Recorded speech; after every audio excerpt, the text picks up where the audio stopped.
165 చదరపు గజాలు కేవలం 15 లక్షల నుండే. స్వర్గసీమ మీ నివాసాలకు చిరునామా.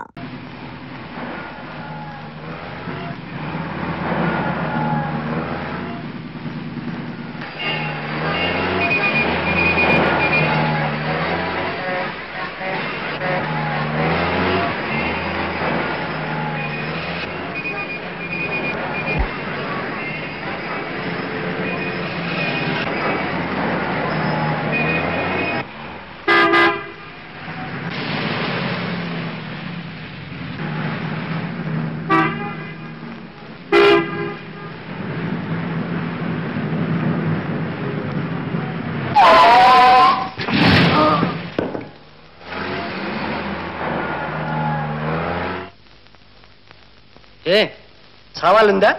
చావాలని అనుకున్నా, కానీ అదృష్టం కూడా లేకపోయింది. మీ కారు బ్రేకులు చలవ.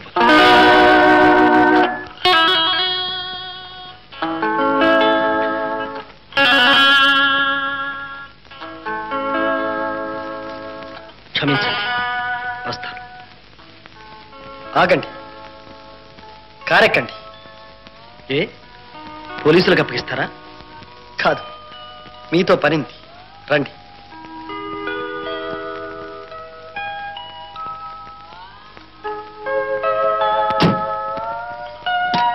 కమింగ్.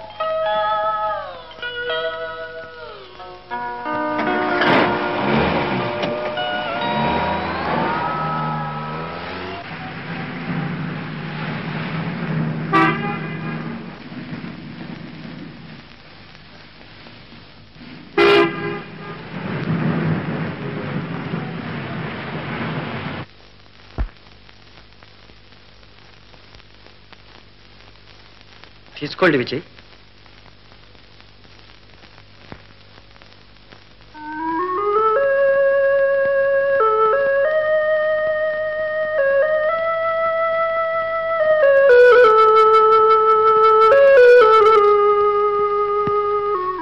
అదేమిటి విజయ్, ఎందుకో బాధపడుతున్నారు? ఏమిటో చెప్పండి ప్లీజ్. మీకు చెప్పినా అర్థం కాని బాధ. అక్కడ ఇంటి దగ్గర మా నాన్న చెల్లెలు కడుపు నిండా తిండి లేక బాధపడుతూ ఉంటే ఇక్కడ నేను విందారగించను. క్షమించండి. అయితే మీకు ఒక నాన్న చెల్లెలు ఉన్నారన్నమాట. అదృష్టవంతులు మీరు. నాకు ఓ చెల్లెలుంటే ఎంత బాగుండదు. మీరు లేని వారిని గురించి బాధపడుతున్నారు. నేను ఉన్నవాళ్ళను పోషించలేక బాధపడుతున్నాను. పోషించడం నా బాధ్యత. మీ బాధ్యతను మీరు గుర్తించి కూడా ఇలా పారిపోయి వచ్చారే.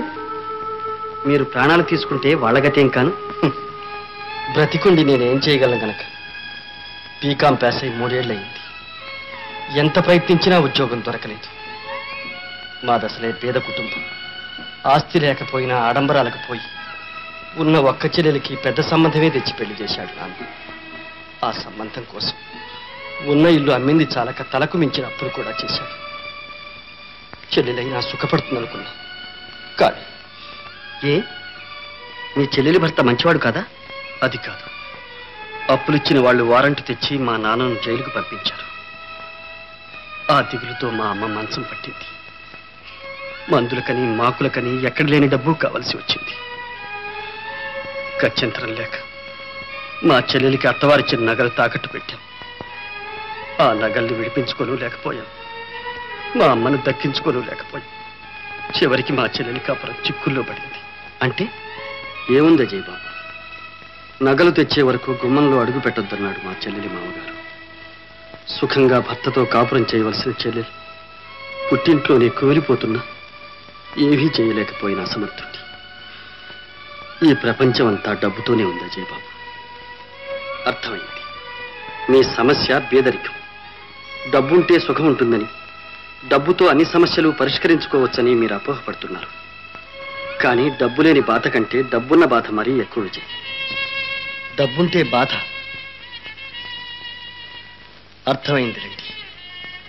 డబ్బున్న వాళ్ళ బాధ ఒకటి, ఉన్నది చాలదని ఇంకా కూడబెట్టాలని. అదేనా మీ బాధ? అది కాదు. నా సంగతే తీసుకోండి.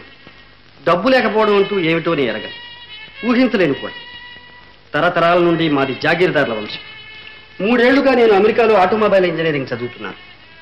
నాన్నగారు కావలసినంత డబ్బు పంపడం, నేను హాయిగా ఖర్చు పెట్టుకోవడం అంతే తెలుసు నాకు. సుమారు 1 నెల రోజుల క్రితం కేబుల్ వచ్చింది. నాన్నగారికి సీరియస్గా ఉందని వెంటనే బయలుదేరి రమ్మని. ఇంటికి చేరేసరికి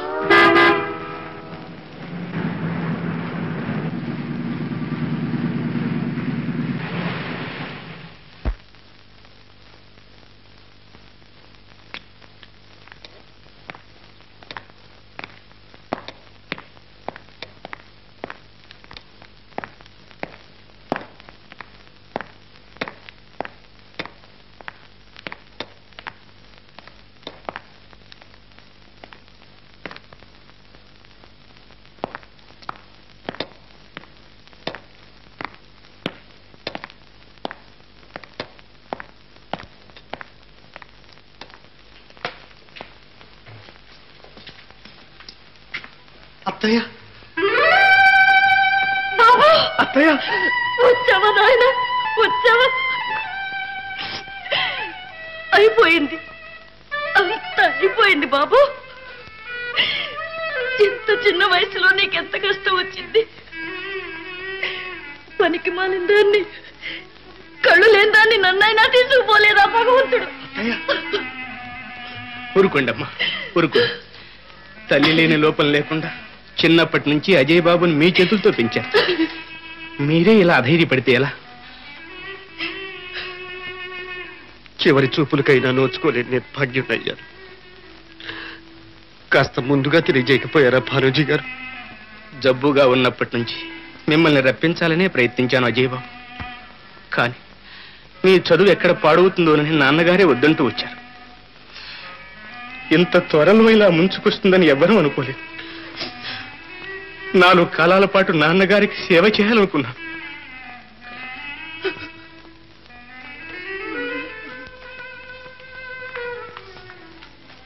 పాపం వెంకన్న వాడి కూతురు అహర్నిశలో అయ్యగారిని కనిపెట్టుకుని సేవ చేశారు. స్వామి భక్తి అంటే వాళ్ళదే మరి. శేషావతారం ఎవరెంత సేవ చేశారో ఏకరువు పెట్టడానికి ఇదటయ్యా సమయం. ఈ మూగవాడేమిటి, అందరం సేవ చేశాం. అయినా అయ్యగారిని దక్కించుకోలేకపోయాం.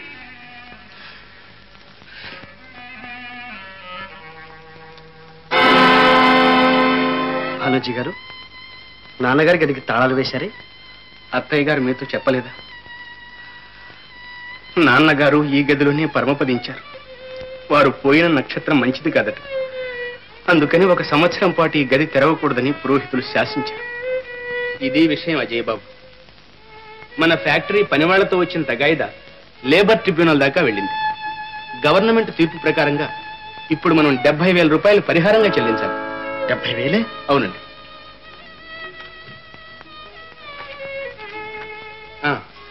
ఇది ఇన్కమ్ ట్యాక్స్ నోటీసు. మొదటి వాయిదా 1,50,000 ఈ నెలాఖరులోగా కట్టాలి. ఎస్, నేను భానోజీరావుని మాట్లాడుతున్నాను. నో, ఈ మాత్రానికి కోర్టులు దావాలు ఎందుకండి?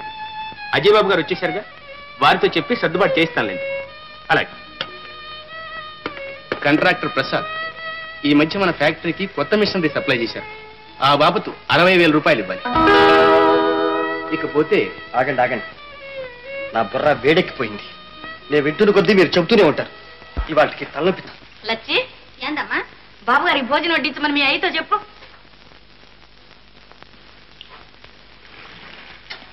నమస్కారం పిన్ని గారు. నమస్తే అజయ్ బాబు. రా సరళ, మీ నాన్నగారిని వెంట పెట్టుకొచ్చినట్టున్నావు, ఏమిటి విశేషం? మా అమ్మాయి సరళ ఉంది చూశారు. నువ్వు ఉండు నాన్న. అజయ్ బాబు, మీకోసం ఏం తెచ్చానో తెలుసా? మీకు ఇష్టమైన పాల్కోవా నేనే స్వయంగా తయారు చేశాను. రుచి చూసి ఎలా ఉందో చెప్పరు? అప్పుడే పిండి వంటలు చేయడం కూడా నేర్చుకున్నాం అన్నమాట. కానీ ఈవేళ అజయ్ ఒంట్లో ఏం బాగాలేదు సరళ. అందుకే ఈ పూట భోజనం కూడా మానేస్తే మంచిదన్నా. అలాగా? అమ్మాయి సరళ, నువ్వు వెళ్ళి డాక్టర్ ఫోన్ చేయి, అర్జెంటుగా రమ్మను. కాదు నాన్న, నేనే కార్లో వెళ్ళి దగ్గరుండి తీసుకొస్తాను. అవునవును, అదే మంచిది. అజయ్ బాబు, మీరు రెస్ట్ తీసుకోండి. నాకు ఆఫీస్లో కొంచెం అర్జెంట్ పని ఉంది, మళ్ళీ వస్తాను.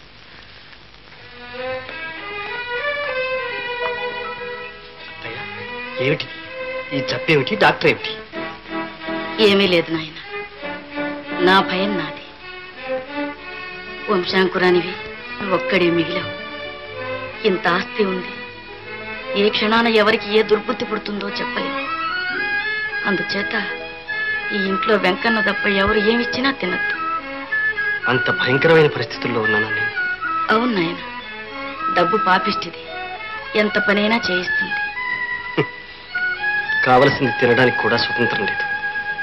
ఎందుకే ఐశ్వర్యం? అది నా పరిస్థితి. ఐశ్వర్యాన్ని అంటిపెట్టుకుని ఎన్ని చిక్కులు బాధలు ఉన్నాయో చూశారా? క్షమించాలి, నాకు అర్థం కాలేదు. అలాంటివి కూడా బాధలేనంటారా? కావా?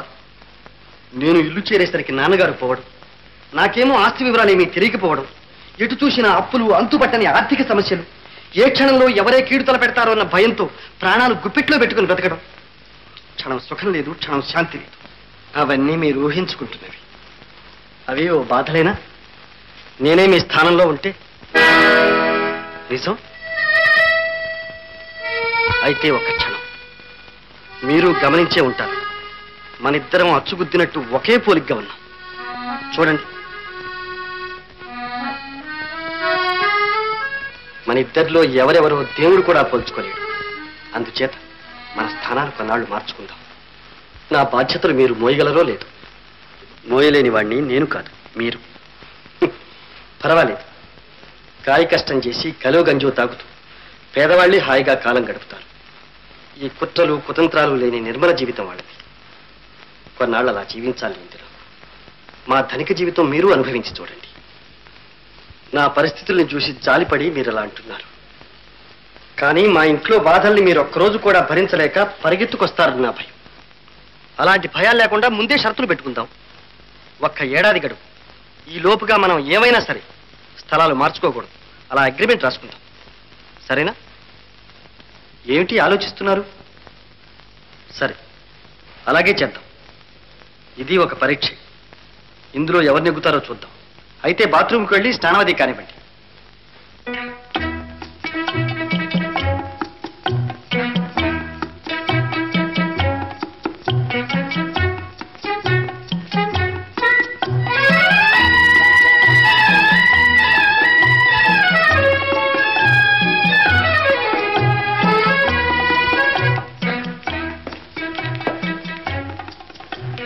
Very good. కానీ చిన్న అడ్జస్ట్మెంట్.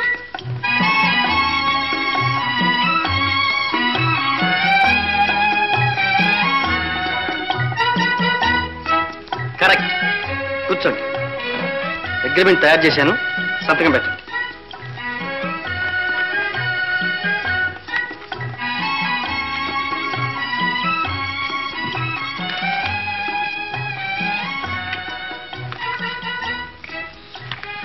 ఇప్పటి నుంచి మీరు అజయ్ బాబు, నేను విజయ్ కుమార్. పదండి.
कौन है तू?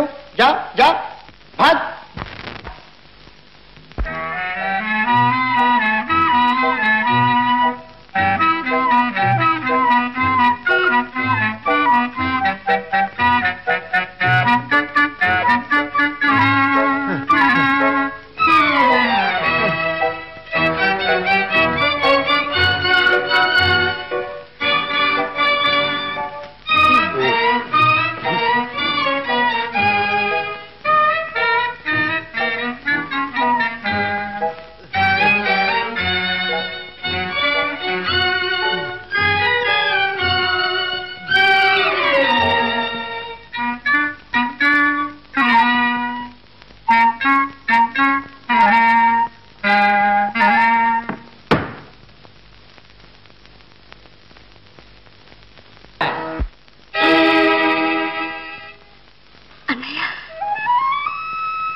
వచ్చావా? 3 రోజుల నుంచి కనిపించకపోతే నేను నాన్న ఎంత కంగారు పడ్డావు అనుకున్నావు? ఈ మాత్రానికి కంగారు ఎందుకు చెల్లెమ్మా? వచ్చేసాగా. అదిగో భజన అయిపోయింది. ఈ ప్రసాదం తీసుకెళ్లి నాన్నకి ఇచ్చిరా. పవమానాదుడు బాటు పాదారా బిందములకు నీనామానుములకు నిత్యజయ మంగళం.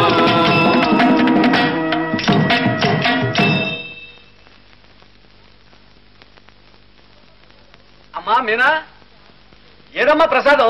అబ్బబ్బబ్బబ్బ, ఈ ఆడవాళ్ళు. నాన్న వచ్చావు ఏరా? ఇన్నాళ్లకు ఇల్లు గుర్తుకొచ్చిందన్నమాట. స్వామి చెప్పినట్టు 3 రోజుల నుంచి ఊరంతా బలాదూరు తిరిగి ప్రసాదం వేళకు తయారయ్యావు. ఎక్కడో ఉద్యోగం ఉందంటేను. దొరికిందా? అంతేరా, శ్రీరామచంద్రుడు దయలేకపోతే అంతే. భక్తి ఎలాగో లేదు, ప్రసాదాన్ని అఘోరించు. రేయ్, ఈ 3 రోజుల నుంచి ఎక్కడైనా ఇంత తిండి తిన్నావరా?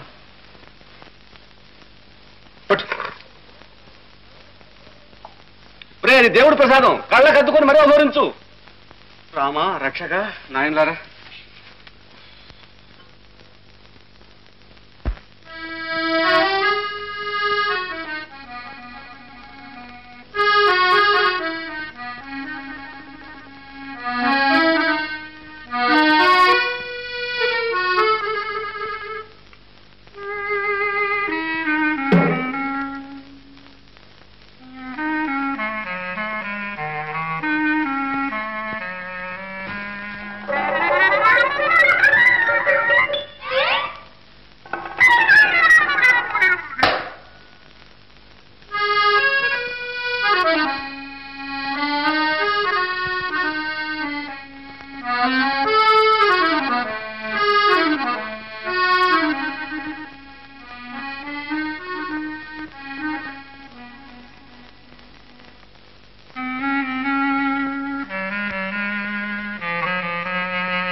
కాఫీ. ఏమిటన్నయ్యా కలవరిస్తున్నావా? లే, ఎంత కొద్ది ఎక్కిందో తెలుసా? లేనయ్యా. ఓహో, దొరగారికి మేల్కొలు పడుతున్నావా? పడుకొని అమ్మా, పడుకొని. వాడికి జమీందారు బిడ్డ. నువ్వు వెళ్ళనయ్యా. మీనా, అది పాపం ఏంటన్నయ్యా, ప్రాణాలు తీస్తుంటేను.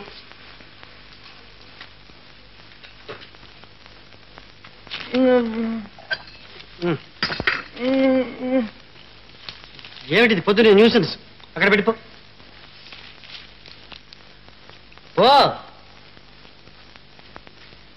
రామనామ తారకం భక్తి ముక్తిదాయకం జానకి మనోహరం సర్వలోక నాయకం. ఏమిటి నాన్న ఇవన్నీ? ఏముందమ్మా, రామకోటికి పుస్తకాలు, ప్రసాదానికి అరటిగేల కొబ్బరికాయలు, ఇదిగో పానకంలోకి బెల్లం, మంగళహారతికి కర్పూరం. అమ్మా, ఈవేళ శ్రీరాముల వారికి అఖండ జ్యోతి. రామ రక్షక. రామదాస్ గారు, సాక్షాత్ శ్రీరాముల వారే పిలిచినట్టుగా ఉంది. వస్తున్నా స్వామి, వస్తున్నా స్వామి. ఏమయ్యా రామయ్య, అరువైతే నా కొట్టు, రొక్కం అయితే ఆ నాయుడు కొట్టునా? అవన్నీ అక్కడ కొంటుంటే మేము చూడలేదు అనుకున్నావా? ఏం పెద్ద మనిషివయ్యా, తీర్చు, ముందు నా అప్పు తీర్చు. ఏదో సామెత చెప్పినట్టు అప్పు చేయించింది ఎవరు, అప్పు ఇచ్చింది ఎవరు, అప్పు తెచ్చింది ఎవరు? అంతా శ్రీరాముని లీల. మనం వట్టి నిమిత్త మాత్రం అంతే. చాలావయ్యా నీ వేదంతో నువ్వు. ముందు నా డబ్బు అక్కడెట్టు. ఇదిగో చూడు, డబ్బో డబ్బో అని ఈ కాకిగోళ మాని రామా రామా అని ఒక్కసారి చెప్పించు. నీ ఆర్తనాదం విని నే చేసిన అప్పు ఆ శ్రీరామచంద్రుడే తీరుస్తాడు. తీరుతాడు దాసో నువ్వా భద్రాచల రామదాసుని అనుకున్నావేమో. అపచారం లక్ష్మయ్య, ఆ భద్రాచల రామదాసు భక్తుడై జైలుకు వెళ్ళాడు. ఈ రాంభజన రామదాసు జైలుకు వెళ్లి భక్తుడయ్యాడు. ఆ తేడా ఎప్పుడూ ఉంది. కట్టి పెట్టవయా నీ కబుర్లు నువ్వు. ఏదో రామభక్తుడు కదా అని 6 నెలల అద్దె బాకీ ఉన్నా 1000 రూపాయలు పెట్టి ఇల్లంతా బాగు చేయించి ఇస్తే ఇటు అద్దె అటు అప్పు 2 ఎక్కొట్టాలని చూస్తున్నావా? దాసు మర్యాదగా తక్షణం నా ఇల్లు ఖాళీ చేయి, లేకపోతే బయటికి గంటిస్తాను. ఏమిటయ్యా కూర్చున్నావు? మర్యాదగా మాట్లాడడం నేర్చుకో. నీకు కావాల్సింది డబ్బేగా, నీ మొహాన్ని పారేస్తాను. ఆ మొఖానదిలే నేల మీద పార ఏరుకుంటాం. ఏమిటన్నయ్యా? ఇందులో డబ్బు ఉండాలి. ఏమైపోయింది? డబ్బా? అదా తెల్లవారుజామున ఆ శ్రీరామచంద్రుడు నీ జేబులో చూపించాడు. ఇదిగో ఆ శ్రీరాముల వారికే కైంకర్యం చేసేసాను రా. ఒట్టిగొడ్డికి అరుపులు ఎక్కువని పెద్ద జమీందారు బిడ్డల ర్యాంకులేసావా? ర్యాంకులు అతిగా మాట్లాడావా పళ్ళు రాలగొడతాను. పళ్ళు రాలగొడతావా? ఏది కొట్టు కొట్టు కొట్టు. లక్ష్మయ్య, అసలు పళ్ళుంటేగా రాలగొట్టడానికి. విను, శ్రీరామచంద్రుడు ఆజ్ఞ శివైనా కుట్టనన్నారు. ఇదిగో నీ అప్పు నేను తీరుస్తాగా. కుర్ర కుంక వాడిదే ఉంది. నువ్వు పద పద పద. దాచో నీ కొడుకు చేసిన అవమానానికి 1 రోజుల్లో వారంట్ తెచ్చి నిన్ను జైలు పంపించబోతే నా పేరు మార్చుకుంటా. జాగ్రత్త. వాడు కాదురా, నువ్వు చేసిన ఘనకార్యానికి రేపొద్దున వాడు వారంట్ తెస్తే జైల్లో కూర్చొని నేను ఏడుస్తూ ఉంటాను. మీరిద్దరు సంతోషిద్దురు గాని. లేకపోతే ఏమిటి నాన్న? ఊరంతా అప్పులు పెట్టుకుని ఉన్న డబ్బు కాస్త ఇలా తగలేస్తాలా? అపచారం. అమ్మాయి, వీడు మీ అన్నయ్యనా? ఉన్నట్టుండి ఇలా మారిపోయాడు. అన్నయ్య మాత్రం ఏం చేస్తాడు? ఇంటి పరువు ఇలా పోతుంటే అన్నావు. నువ్వు నన్నే అన్నావు. అనండి, అందరూ నన్నే అనండి. ఆపద్బాంధవ, అనాథ రక్షక, వింటున్నావుగా నీ భక్తుడు పడుతున్న మాటలు. రామ అరిచరిచి గొంతు ఆడిపోయింది. అమ్మాయి, కాసిన కాఫీ నీళ్ళున్న పట్ల. ఎక్కడి నుంచి తెమ్మంటావు? కాఫీ పొడి కానీ డబ్బులు ఇస్తే నువ్వు ముక్కు పొడి తెచ్చుకున్నావుగా. అయిపోయింది, కాఫీ పొడి కూడా అయిపోయింది. ఈ చివరి రోజుల్లో రామా రామా అని అనుకోవాల్సిన వాడిని కాఫీ అని అనిపిస్తున్నారే. మీ అమ్మాయి బతుకుంటే నాకే అవస్తుండేదా? ఎందుకు నన్ను అలా బాధపడతావు? ఇంటి పరిస్థితి ఇలా ఉంది, ఏం చేస్తాం? సరే, ఆ ధనియాల కాఫీ తగలే. అలాగే నాన్న. And don't forget to subscribe to iDream. And for more videos, please subscribe to iDream. Please subscribe to iDream. Please subscribe iDream. And please subscribe to iDream. For more videos, subscribe to iDream. please like, share and subscribe to the channel. Congratulations, iDream. Subscribe to iDream. Subscribe to iDream. So subscribe to iDream Media. iDream ki iDream team andarki huge congratulations. Please subscribe iDream Media. Please subscribe to iDream. Subscribe iDream. Please subscribe to iDream. iDream అంటే నా కళల ఛానల్ను subscribe చేసుకున్న నోరు తిరుగుతలేదు. మీరైతే గంట గుర్తు కొట్టండి. For more such videos, please subscribe to iDream. Subscribe to iDream. Please subscribe to iDream. Please subscribe iDream Media. Please do subscribe to iDream. Please subscribe to iDream Media. For best entertainment and information, please subscribe iDream.